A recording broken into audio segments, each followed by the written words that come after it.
வணக்கம்.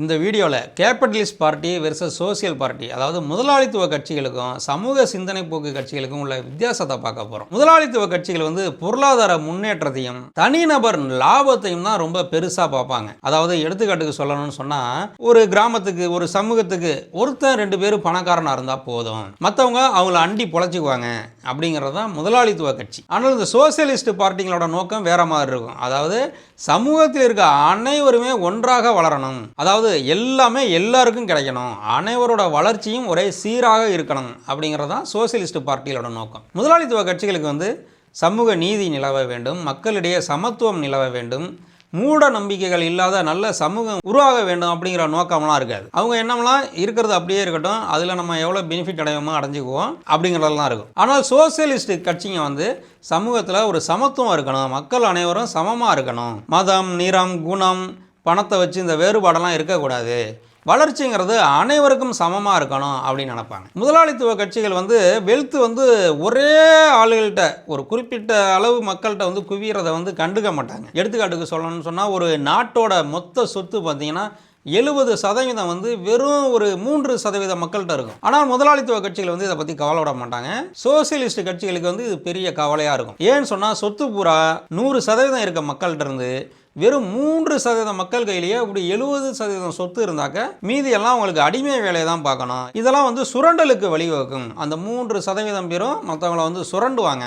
அதனால வளர்ச்சி அனைவருக்கும் சமமாக இருக்கணும் அப்படின்னு நினைப்பாங்க. முதலாளித்துவ கட்சிகள் எந்த வெல்ஃபேர் ஸ்கீமும் கொடுக்க மாட்டாங்க. அதாவது முதலாளிகிட்ட மொத்தமாக விட்டுருவாங்க, உனக்கு திறமை இருந்தால் நீ அவங்கள அண்டி பொழைச்சிக்கோ அப்படின்னு சொல்லுவாங்க. இதை மாடர்ன் வழியில் சொல்கிறாந்தா, நீ படித்து உனக்கு திறமை இருந்தால் நீ முன்னேறி வரப்போற, எதுக்கெடுத்தாலும் திறமை அப்படின்னு தான் பேசுவாங்க. படித்த படிப்புக்கு தான் வேலை பார்க்கணுமா, பக்கடா கூட போட்டு பொழைச்சிக்கலாமே அப்படின்லாம் சொல்லுவாங்க. அதனால இந்த கேபிட்டலிஸ்ட் கட்சிகள் என்ன பண்ணுவாங்கன்னு சொன்னாக்க, எந்த தொழிலையுமே ஆரம்பிக்க மாட்டாங்க. அதாவது அரசாங்கமே தொழில்களை நடத்த முயற்சியே செய்யாது, எல்லாத்தையுமே பிரைவேட்டுக்கிட்ட விட்டுருவாங்க. பிரைவேட்டுக்கிட்ட விட்டுட்டு வெறும் வரியை மட்டும் வசூல் பண்ணிட்டு இவங்க முழுக்க அரசியலில் தான் கவனமாக இருப்பாங்க. ஒரு அரசாங்கமே ஒரு புது தொழில்களை நடத்தணும், கடைகோடி மக்களுக்கும் திட்டங்களை கொண்டு சேர்க்கணும் அப்படிங்கிறதெல்லாம் இந்த முதலாளித்துவ கட்சிகள்கிட்ட இருக்காது. ஆனால் அதுவே சோசியலிஸ்ட் கட்சிகள்கிட்ட பார்த்தீங்கன்னா, எல்லா மக்களாலுமே இந்த தனியார் தர சேவையெல்லாம் பயன்படுத்த முடியாது, அதனால அரசாங்கமும் தொழில்களை நடத்தணும், ஏழை எளிய மக்களுக்கு, கடைகோடி மக்களுக்கு கொண்டு போய் சேர்க்கணும் அப்படின்னு சொல்லி அரசாங்கமே நிறைய தொழில்களை நடத்துவாங்க, அரசு வேலைகள் கொடுப்பாங்க,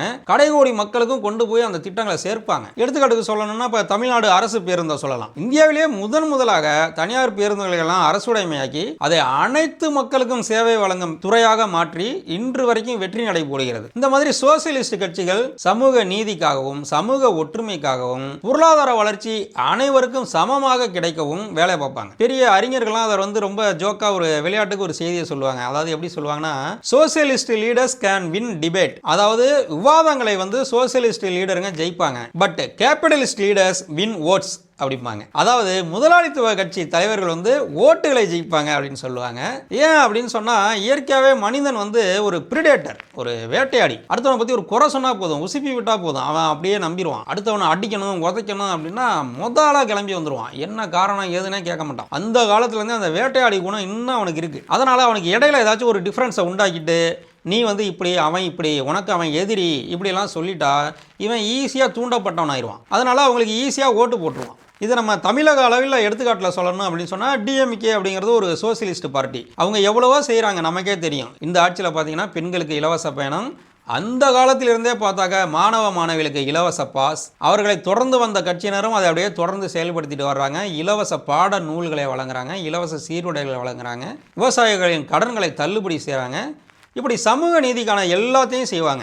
இப்போ இந்த 2 கட்சிகளுக்கும் என்ன வித்தியாசம் அப்படின்னு சொன்னால், சோசியலிஸ்ட் லீடராக இருக்க கொஞ்சம் அறிவு தேவைப்படும். முதலாளித்துவ கட்சியில் அதெல்லாம் தேவை கிடையாது. நீங்கள் எல்லாத்தையும் முதலாளிகிட்ட கொடுத்துட போகிறீங்க, வரியை வசூல் பண்ண போகிறீங்க, அவ்வளோதான். உங்களுக்கு மக்களுக்காக சிறப்பு திட்டங்கள் அது திட்டணும் அப்படிங்கிறதெல்லாம் அவசியம் கிடையாது. இப்போ என்னையே ஒரு எடுத்துக்காட்டு எடுத்துக்கங்களேன், எனக்கு ஒன்றுமே தெரியாது, ஒரு முட்டா போய். இப்போ நான் அரசியலில் பெரிய ஆள் ஆகணும்னு நினைக்கிறேன். எனக்கு எந்த கட்சி சூட்டபிள் ஆகும்? நேராக ஏதாச்சும் ஒரு முதலாளித்துவ கட்சியில் சேர்ந்தேன் அப்படின்னு சொன்னால், நான் எதையும் படித்து தெரிஞ்சு அறிவை வளர்த்துக்கணும்னு அவசியம் இல்லை. அவங்க எந்த பக்கம் கோஷம் போட சொல்கிறாங்களோ அந்த பக்கம் அப்படியே கோஷம் போட்டாலே மக்கள் எனக்கு ஓட்டு போட்டுருவாங்க. இதே நான் ஒரு சோசியலிஸ்ட் கட்சிங்க பக்கம் போய் சேர்ந்தேன், நான் நிறையா படிக்கணும், அறிவை வளர்த்துக்கணும். இப்போ உதாரணத்துக்கு சொல்லணும் அப்படின்னு சொன்னால், நான் டிஎம்கேல போய் சேர்ந்து பெரிய ஆளாக வரணும்னு நினச்சேன்னா, சமூக நீதியை பற்றி படிக்கணும், ஒரு சமூகத்துக்கான சுதந்திரத்தெல்லாம் பற்றி படிக்கணும். இப்போ எடுத்துக்காட்டுக்கு சொல்லணும்னா, திமுக 370 சட்டத்தை ரத்து பண்ணதை அதை எதிர்த்து ஆர்ப்பாட்டமெல்லாம் பண்ணாங்க. நிறைய திமுகவினர் தலைவர் அழைத்து இணைத்தாருன்னு சொல்லி கலந்துக்கிட்டாங்க. ஆனால் எல்லோருக்குமே அது ஏன், அது பின்னணி என்ன, ஏன் அதை திமுக எதுக்குது அப்படிங்கிறது தெரியாது. இப்போ நான் வந்து அரசியலில் பெரிய ஆளாக வளரணும் வைக்கணும் அப்படின்னா அந்த மாதிரி சோசியலிஸ்ட் பார்ட்டியில் சேர்ந்தா அது ஏன் எதுக்குறாங்க, எதுக்கு எதுக்குறாங்க, திமுக அப்படி எதுக்குறதுனால அந்த காஷ்மீர் மக்களுக்கு என்ன நன்மை, இதெல்லாம் படித்து தெரிஞ்சுக்கணும். அந்த அளவுக்கு அறிவை வளர்த்துக்கணும். ஆனால் முதலாளித்துவ கட்சியில் இருந்தால் இதெல்லாம் தேவையே கிடையாது. ஆனால் இந்த முதலாளித்துவ கட்சியினால நன்மைகள் விளையுமா அப்படின்னா ஒரு நன்மையும் விளையாது. பொருளாதார வளர்ச்சி போகிற மாதிரியே போயிட்டு இருக்கும். ஆனால் ஒரு கட்டத்தில் சொத்து பூரா ஒரு சிலர்கிட்ட மட்டுமே குவிஞ்சிரும். மக்கள் புரட்சி வெடிக்கும். சோசியலிஸ்ட் பார்ட்டிங்க தான் வந்து இவங்க செஞ்சதெல்லாம் சரி பண்ணுவாங்க. உதாரணத்துக்கு 20 வருடம் 30 வருடம் அந்த முதலாளித்துவ கட்சிகள் நாட்டை ஆள்வாங்க. கடைசியாக நாட்டை வந்து நாசம் பண்ணிடுவாங்க. இதெல்லாம் பார்த்து நொந்து போய் மக்கள் சோசியலிஸ்ட் பார்ட்டிங்களுக்கு ஆதரவு கொடுப்பாங்க. அவங்க வந்து ஒரு 5 வருஷத்துலேயே 10 வருஷத்துக்குள்ளேயே அதெல்லாம் சரி பண்ணிடுவாங்க. திருப்பி நாடு மீண்டும் நல்லா வளர்ச்சி நடைபோடும். மக்களிடம் இருக்கும் வறுமையெல்லாம் நீங்கிடும். ஆனால் மக்கள் திரும்பவும் தங்களிடையே வேறுபாடுகளை உண்டாக்குறவங்களுக்கே ஓட்டு போட்டுருவாங்க. இந்த முதலாளித்துவ கட்சிகளெல்லாம் பார்த்தீங்கன்னா ஈஸியாக முதலாளிகள் தான் வழி நடத்துவாங்க. எடுத்துக்காட்டுக்கு சொல்லணும்னா ஒரு ஸ்லோகன்லாம் நீங்கள் கேட்டிருப்பீங்க. இந்த கட்சியில் யார் வேணாலும் பெரிய தலைவராகலாம், அந்த கட்சியில் முடியாது, வாரிசு அரசியல் இருக்குது அப்படின்லாம் சொல்லுவாங்க இல்லையா. இந்த கட்சியில் யார் வேணாலும் தலைவராகலாம் அப்படின்னா என்ன அர்த்தம்னு சொன்னால் நான் ஏற்கனவே சொன்ன மாதிரி தான். முதலாளித்துவ கட்சியில் இருக்கும்போது உங்களுக்கு அறிவு தேவையில்லை. முதலாளிகளே எல்லாத்தையும் பார்த்துக்குவாங்க. பின்னணியிலிருந்து இயக்கிடுவாங்க. மீடியாலாம் அவங்க கண்ட்ரோலில் தான் இருக்கும். இப்போ நான் ஒரு முட்டா பையன் வச்சுக்கோங்களேன், என்னையே வந்து ரொம்ப பெருசாக அப்படியே ஒரு பிம்பத்தை உண்டு பண்ணி இவர் வந்தா நாடே அப்படி ஆயிரும் இப்படி ஆயிரும் அப்படி இப்படின்லாம் சொல்லி ஓட்டு வாங்கி கொடுத்துருவாங்க. நான் வந்து என்ன செய்வேன், எல்லாத்தையும் முதலாளிகிட்ட விட்டுருவேன். அப்படி விட்டுட்டு என்ன பண்ணுவேன், ஏற்கனவே சோசியலிஸ்ட் பார்ட்டிங்க என்னெல்லாம் வெல்ஃபேர் ஸ்கீம் கொடுத்துருக்காங்களோ அதெல்லாம் ரத்து பண்ணிடுவேன். இதை இன்னும் ஒரு சிறந்த எடுத்துக்காட்டோட சொல்லணும் அப்படின்னு சொன்னால், இப்போ ஒரு வீட்டில் 4 பேர் இருக்கும், 4 பேரும் ஃபோன் வச்சிருக்கோம். இதில் வயசானவங்களாம் இருப்பாங்க. அவங்களுக்கெல்லாம் வெறும் இன்கமிங் வந்தால் போதுன்னு வச்சுக்கோங்களேன். ஆனால் அதற்காக இன்றைக்கு 200 செலவு பண்றோம் இல்லையா. இதை பத்தி எல்லாம் முதலாளித்துவ கட்சிகள் கவலைப்படாது. உங்களுக்கு திறமை இருந்தா 200 சம்பாதிக்க போறீங்க, 200 சம்பாதிக்க முடியாட்டி அதை ஏன் வச்சிருக்கீங்க, விட்டுருங்க அப்படின்னு சொல்லுவாங்க. ஆனால் அதுவே சோசியலிஸ்ட் பார்ட்டிங்க வந்து அதை ஒரு சமூகம், அது வந்து மக்களின் ஒரு அடிப்படை உரிமையாக கருதி அரசாங்கம் வந்து கட்டாயம் குறைப்பாங்க. வெறும் இன்கமிங்க்கு ஒரு 50 ரூபா போட்டுக்கங்கன்னு சொல்லி இந்த டெல்கோ நிறுவனங்களை வந்து கேட்டுக்குவாங்க, அவங்களும் போட்டுக்குவாங்க. ஆனால் இந்த மாதிரி குறைக்கும் போது இந்த முதலாளிகள் என்ன செய்வாங்க, இவர் யாரு நமக்கு வந்து டிக்டேட் பண்றதுக்குன்னு சொல்லி இவங்களை பத்தி நெகட்டிவ் செய்தியா பரப்புவாங்க ஊடகங்கள்ல. அப்படி பரப்பி அவங்களுக்கு வேண்டிய ஒரு ஆளை கொண்டு வந்து வச்சிருவாங்க. இப்போ இந்த 200 ரூபாயில இருந்து இந்த 50 ரூபாயோ 100 ரூபாயோ குறைச்சதுனால இந்த முதலாளிகளுக்கு என்ன பெரிய நஷ்டம் வந்துட போகுதுன்னா ஒண்ணுமே நஷ்டம் வராது. அவங்களுக்கு காலாண்டுக்கு லாபம் உயரணும், அதற்கேற்ற வேறு ஒரு வழியை கண்டுபிடிச்சிருவாங்க. கட்டாயமாக எங்க எப்படி பண்ணா ரெவன்யூ ஏறும், லாபம் ஏறும் அப்படிங்கிறது அவங்களுக்கு தெரியும். இது ஒரு பிரச்சனையே கிடையாது. ஏன்னு சொன்னா இப்போ 1000 மக்கள் வந்து மொபைல் போனை பயன்படுத்தி பேசுறாங்கன்னா இந்த மாதிரி வெறும் இன்கமிங் சேவை வந்து ஒருத்தருக்கோ 2 பேருக்கோ தான் தேவைப்படும். இது வந்து அவங்க ரெவன்யூல பெருசா பாதிக்காது. ஆனால் காட்சி மூச்சுன்னு கத்துவாங்க, இதனால பொருளாதாரமே சீரழிய போகுது அப்படி இப்படின்னு பேசுவாங்க. அமலுக்கு வந்தோன்னா பார்த்தீங்கன்னா அவங்க கம்பெனி லாபம் அதிகரிச்சுக்கிட்டே தான் போகும். ஆனால் முதலாளிகளுக்கு இது பிடிக்காது. இவர்கள் யாரு நம்ம டிக்டேட் பண்றதுக்கு, இவங்க ஏன் இவ்வளவு அறிவா இருக்கணும், இப்படி அறிவாளிகள்லாம் நமக்கு தேவை கிடையாது. நான் ஆரம்பத்தில் சொன்ன மாதிரி தான் முதலாளித்துவ கட்சிகள் வந்து ஒரு சமூகத்தில் 1-2 பேர் பணக்காரனா இருந்த போதும் மற்றவங்க வந்து அவனை அண்டி பழச்சா போதும் அப்படிங்கிறதான் லாஜிக். அதாவது அந்த காலத்தில் லேண்ட் லார்டு இது இருக்குல்ல, ஒரு ஊருக்கே பெரிய பண்ணையார் இருப்பார். நம்ம கிராமத்து படங்கள்னு பார்ப்போம்ல, அதனால சொல்லுவாங்கல்ல கண்ணு கெட்டுற தூரம் வரைக்கும் நம்ம இடம் தான் அப்படின்னு சொல்லுவாங்க. அவ்வளோ இடத்தையும் ஒரே ஆள் வச்சுருந்தா பார்த்துக்கோங்க. அப்போ அந்த கிராமத்தில் இருக்க மற்றவங்களும் அவங்களுக்கு வேலை ஆட்களாக தான் இருப்பாங்க. அதுதான் முதலாளித்துவ கட்சிகளின் செயல்பாடும். ஆனால் சோசியலிஸ்ட் பார்ட்டிங்க அப்படி இருக்க மாட்டாங்க. சமூகத்தில் அடி மட்டத்தில் இருக்கணும், மேலே வர்றதுக்கு என்னெல்லாம் செய்யணுமோ அவ்வளோ செய்வாங்க. பிறந்த குழந்தைகளுக்கு நலத்திட்டத்தில் ஆரம்பித்து படிக்கிற மாணவர்கள், உயர்கல்வி கற்கும் மாணவர்கள், வேலை தேடும் மாணவர்கள் என அனைவருக்கும் அரசாங்கத்தின் மூலமாக உதவி செய்வார்கள். ஆராய்ச்சி படிப்புக்கு பணம் கொடுப்பாங்க, கர்ப்பிணியாக இருக்கும் பெண்களுக்கு பணம் கொடுப்பாங்க, விதவைகள் மறுமணம் செய்து கொள்ள பணம் கொடுப்பாங்க, வயதானவர்கள் பயணம் செய்ய பயணத்தில் சலுகை அறிவிப்பாங்க. அரசாங்கமே நிறைய தொழில்களை நடத்துவாங்க. அரசாங்கமே நிறைய தொழில்களை நடத்துவதாக இருந்தாக்கா அந்த அமைச்சருக்கெல்லாம் எவ்வளவு ப்ரெஷர் இருக்கும், அந்த அளவுக்கு நாலேஜ் இருக்கணும். அதற்கேற்ற ஐஏஎஸ் அதிகாரிகளை நியமிக்கணும், வேலைக்கு ஆட்களை எடுக்கணும், அதை முடிஞ்ச வரைக்கும் லாபம் ஈட்டும் நிறுவனமாக வச்சுக்கணும். அதனால் இந்த சோசியலிஸ்ட் பார்ட்டி லீடர்கள்லாம் பார்த்தீங்கன்னா நல்லா விவரமாக இருப்பாங்க. ஆனால் முதலாளித்துவ லீடர்களுக்கு இப்படி ஒரு இதே கிடையாது, பிரச்சனையே கிடையாது, அதெல்லாம் தேவையே இல்லை, எல்லாத்தையும் அவன் பார்த்துக்குவான் அப்படிங்கிற மாதிரி முதலாளிகள்கிட்ட விட்டுருவாங்க. அதனால் இந்த முதலாளிகளுக்கு வாரிசுகள் தேவைப்படாது. இன்னைக்கு நான் ஒரு முட்டா போய் என்னை வந்து ரொம்ப பெரிய தலைவனாக்கியிருப்பாங்க, என்னை விட்டால் இன்னொருத்தன் கிடப்பான், என் இடத்துக்கு எப்படா வரலான்னு ஒருத்தன் போட்டி போட்டுட்டு இருப்பான். அதனால என்னன்னா இப்போ பெரிய பெரிய தலைவர்கள்லாம் பார்த்தீங்கன்னா அவங்க அறிவு அவங்க பிள்ளைகளுக்கு கடத்திருப்பாங்க. சின்ன வயசுலேருந்தே அப்பா அம்மாவை யார் சந்திக்க வர்றா, அதெல்லாம் இவங்களுக்கும் அரசியல் உணர்வு வந்திருக்கும். அப்படி அறிவாளி தந்தை தாய் படிக்கிற புத்தகங்கள்லாம் இவங்களும் படிப்பாங்க, அவங்கள்ட்ட பேசி நிறையா தெரிஞ்சிருப்பாங்க. ஆனால் இந்த கேபிட்டலிஸ்ட் கட்சிகள் வந்து அதெல்லாம் வாரிசு அரசியல் அப்படின்னு சொல்லி கழிச்சு விட்டுருவாங்க. ஆனால் இந்த மாதிரி சோசியலிஸ்ட் பார்ட்டி வழியாக வரும் இந்த வாரிசுகள் சமூகத்தின் நாட்டிற்கு அவ்வளவு செய்வார்கள். அந்த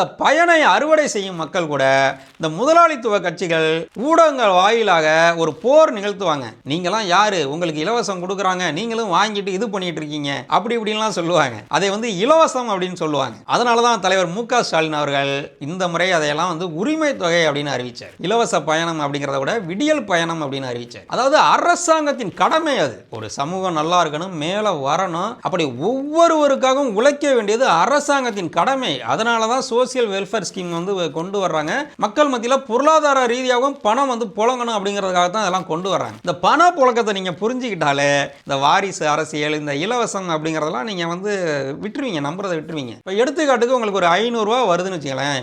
அந்த 500 ரூபாய் எவ்வளோ வேகமாக சுற்றுதோ பொருளாதாரத்தில், அதுதான் பொருளாதார வளர்ச்சி. இப்போ உங்களுக்கு 500 ரூபா வருது, நீங்கள் 500 ரூபாய் பெயிண்டர்கிட்ட கொடுக்குறீங்க, அந்த பெயிண்டர் இன்னொரு ஆள்கிட்ட கொடுக்குறாரு. இப்படியே அந்த 500 ரூபா சுற்றிக்கிட்டே வரும்போது அந்த பொருளாதார ஆக்டிவிட்டி நடந்துக்கிட்டே இருக்குது. அந்த 500 ரூபா தான் அதோட மதிப்பு. ஆனால் அது செஞ்ச வேலை பார்த்தீங்கன்னா நிறைய. இப்படி மக்கள்கிட்ட காசு கொடுத்தா தான் பொருளாதார ஆக்டிவிட்டி நடக்கும் அப்படின்னு சொல்லி நிறைய வெல்ஃபேர் ஸ்கீமை சோசியலிஸ்ட் பார்ட்டியை கொண்டு வருவாங்க. சரி, அப்போ அந்த கட்சிகள் பணம் கொடுக்குறாங்க, அதை நான் சும்மாவே வச்சுருந்தா நஷ்டம் தான். ஆனால் நீங்கள் சும்மா வச்சுக்காம அதை சேமித்தால் கூட பொருளாதாரத்திற்கு அது நல்லது. ஏன்னால் நீங்கள் சேமிக்கிறதுக்கு ஒரு பேங்கில் போடணும் அல்லது போஸ்ட் ஆஃபீஸில் போடணும்.